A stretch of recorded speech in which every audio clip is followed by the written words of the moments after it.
খুশি হবে, কেমন করে যত্ন করলে আমার মনিব আমার উপরে সন্তুষ্ট হবে।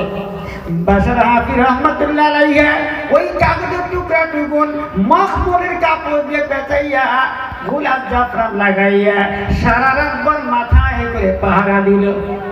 এক পর্যায়ে ঘুমের ঘরে চলে গেছে। ঘুম যখন এসে গেছে, হঠাৎ করে স্বপ্নে দেখে কে যেন ডেকে ডেকে বলতেছে, বাশার আমার এক টুকরা কাগজের মধ্যে আমার পবিত্র নাম পাইয়া এত সম্মান করলি, এত ইজ্জত করলি রে বাশার। এই ইজ্জত করার কারণে আমার আল্লাহ রাব্বুল আলামিনের পক্ষ থেকে জানায় দেওয়া হইতেছে, ও বাশার রে, এই নামকে ইজ্জত করার কারণে আমি আল্লাহ রাব্বুল আলামিন তোর উপরে এত সন্তুষ্ট হয়ে গেলাম। তুমি যে বিগত জীবন ভর মদ পান করেছিলে, তামাম জীবনের মদ পানের গুনাহ আমি আল্লাহ মাফ করে দিলাম। জোরে বলুন সুবহানাল্লাহ। বাশার হাফিজ রহমাতুল্লাহ আলাইহি স্বপ্নে দেখে ডেকে ডেকে বলতেছে, বাশার রে, শুধু গুনাহ মাফ করলাম না, আমার আরশ আল্লাহর মধ্যে বিশেষ বিশেষ কিছু বান্দাদের নাম লেখা আছে রে বাশার। বিশেষ বিশেষ কিছু ওলি আল্লাহদের নাম লেখা আছে। ওই ওলি আল্লাহর দপ্তরের মাঝখানে তুমি বাশারের নামটাও আমি আল্লাহ আরশ আল্লাহর মধ্যে লিখে দিলাম। জোরে বলুন সুবহানাল্লাহ। এই কোরআন শরীফ যার বাড়ির মধ্যে আছে, অনেকের বাড়ির মধ্যে আমাদের কোরআন শরীফ আছে, কিন্তু কোরআন শরীফ তেলাওয়াত করা জানি না, কোরআন শরীফ তেলাওয়াত করা শিখলাম না। আমার একটা সন্তানকে কোরআন শরীফ শিখাইলাম না, আমার একটা কন্যা সন্তানকেও কোরআন শরীফ শিখাইলাম না। আমার আল্লাহ নবী হাদিস শরীফের মধ্যে বলেন, ইদা মাতাল ইনসানু ইনকাতা আনহু আমালুহু ইল্লা মিন সালাসা ইল্লা মিন সাদাকাতিন জারিয়া। আল্লাহর রাসূল বলেন, মানুষ যখন দুনিয়া থেকে মৃত্যুবরণ করে সমস্ত আমলনামাগুলো বন্ধ হয়ে যায়, তিনটা আমলনামা কিয়ামত পর্যন্ত চালু থাকে। সুবহানাল্লাহ। কোন কয়টা আমল? জোরে বলুন কয়টা? তিনটা আমল কিয়ামত পর্যন্ত চালু থাকে। আল্লাহর হাবিব বলেন, এক নম্বর আমল হলো ইল্লা মিন সাদাকাতিন জারিয়া। এক নম্বর আমল হলো সাদকা জারিয়া। কোনটারে বলা হয় সাদকা জারিয়া? এই যে তিনি প্রতিষ্ঠান করেছেন, এই প্রতিষ্ঠানের মধ্যে যারা আর্থিক সহায় করলেন, মানসিক সহায় করেছেন, আর্থিক সহায় করেছেন, যত শারীরিক সহায় করেছেন, যত প্রকার আপনি সহায় করলেন, এটা আপনার সাদকা জারিয়া হয়ে গেল।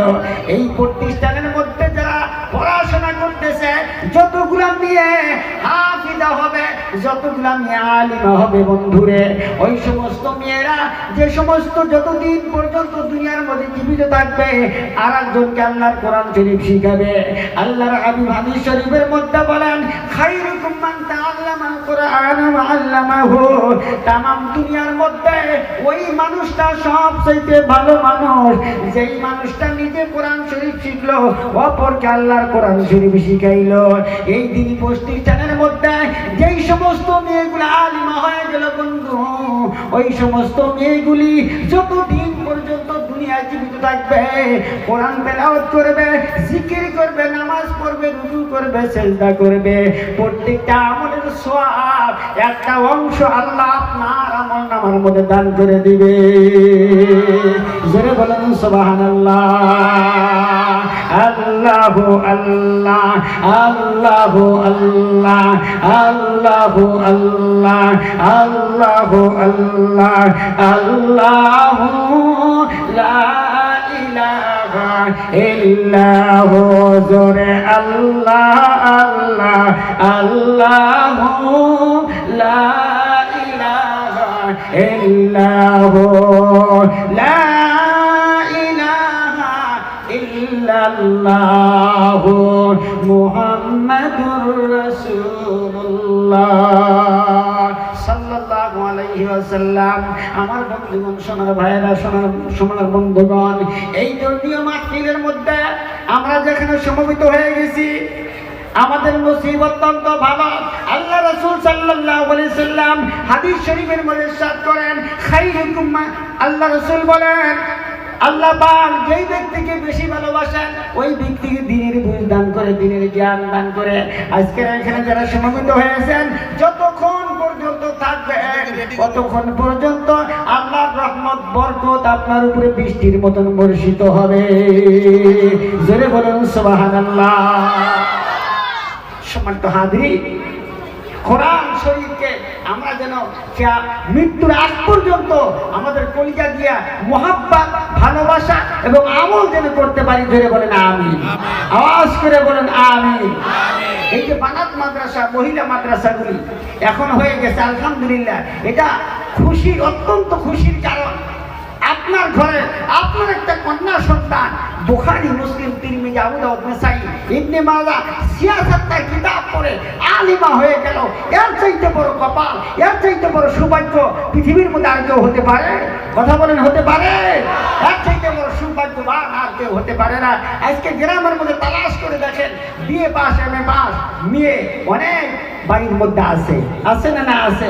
কিন্তু একজন বুখারী, মুসলিম, তিরমিজি, আবু দাউদ, নাসাই পড়া মেয়ে আপনি তালাশ করেন তো অত তাড়াতাড়ি পান কিনা? অত তাড়াতাড়ি পাওয়া সম্ভব হবে? সম্ভব হবে না। বরঞ্চ একটা মেয়ে যদি আলিমা হয়ে যায়, ওই মেয়েটার ইজ্জত সম্মান আল্লাহ এমন করে বাড়ায় দেয় যে একজন বিএ পাস বা এমএ পাস একটা মেয়ের চাইতে কোটি কোটি গুণ সম্মান বেশি।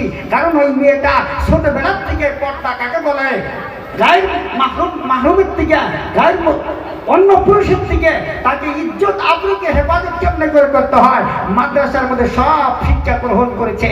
সে বাকি জীবনে চলতে আর তাকে পর্দার জন্য তাকিদ করতে হবে না, তার সামনে নামাজের ওয়াজ করতে হবে না, তার সামনে রোজার সম্পর্কে কিছু বলতে হবে না। সব কিছু জেনে বুঝে ওই মেয়েটা বাকি জীবন চলার মতন সব কিছু আল্লাহ ব্যবস্থা করে দিয়েছে। সুবহানাল্লাহ, সুবহানাল্লাহ। সেজন্য আমি অনুরোধ করবো, আমাদের মেয়ে যারা আছে, কন্যা সন্তান যারা আছে, অত্যন্ত কমপক্ষে একটা করে কন্যা সন্তান হলেও বানাত মাদ্রাসায়, মহিলা মাদ্রাসায় দিয়ে আমরা সেই কন্যা সন্তানকে আলিমা বানাবার চেষ্টা করব। আর কারণ হলো, আমি বলছি তিনটা আমল কিয়ামত পর্যন্ত চালু থাকবে। এক নাম্বার হলো সদকা জারিয়া, দ্বিতীয় নাম্বার হলো আল্লাহ রাসূল সাল্লাল্লাহু আলাইহি ওয়াসাল্লাম বলেন, আও ইলমিন ইনতাফাউ বিহি, এমন ইলম, এমন জ্ঞান অর্জন করেছিল যে জ্ঞানটা নিজের ফায়দা হয়েছে, নিজের কাজ হয়েছে, বাকি উম্মতের কাজ হয়েছিল। বিশ্ব নবী বলেন, আওয়ালাদি সালিহিন ইয়াদউ লাহু, আল্লাহর নবী বলেন এমন সন্তান দুনিয়ায় রেখে দাও যেই সন্তানটা তুমি কবরে যাওয়ার পরে, তুমি মৃত্যুবরণ করার পরে তোমার জন্য আল্লাহর কাছে দোয়া করে। সুবহানাল্লাহ, জোরে বলুন সুবহানাল্লাহ। আমরা কি চাই না যে আমি কবরে যাওয়ার পরে আমার একটা সন্তান আমার জন্য দোয়া করুক? আমরা চাই না? কথা বলেন, চাই না? সবাই চাই।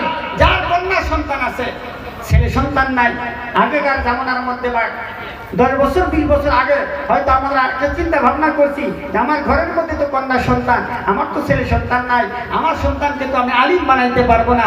এখন সে সুবিধা হয়ে গেছে, আপনার ঘরে যদি ছেলে সন্তান নাই, কন্যা সন্তান আছে, আপনার কন্যা সন্তানও বর্তমানে আলিমা হতে পারবে। আপনার কবরে যাওয়ার পরে আপনার সন্তান যখন আপনার জন্য আল্লাহর কাছে দোয়া করবে, আল্লাহর কাছে কান্না করবে, আল্লাহ রাসূল হাদিস শরীফের মধ্যে বলেন, সন্তান যখন মা বাবার জন্য কাঁদে, সন্তানের চোখের পানি চোখ থেকে বেরিয়ে নাকের আগে আসার আগে আগে বাপ মার জিন্দেগির কবরে আযাব আল্লাহ মাফ করে দেয়। জোরে বলেন সুবহানাল্লাহ, আওয়াজ করে বলেন সুবহানাল্লাহ।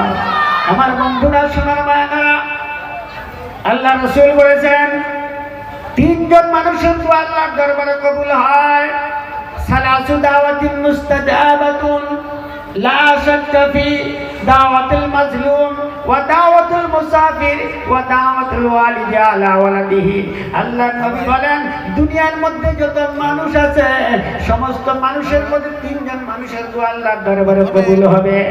এক নাম্বার হলো মাজলুম ব্যক্তি যদি দোয়া করে, হাত নাই, পাও নাই, ল্যাংড়া লুলা ভক্ত মানুষ যদি আল্লাহর কাছে দোয়া করে, ওই দোয়াটা আল্লাহর দরবারে কবুল হয়।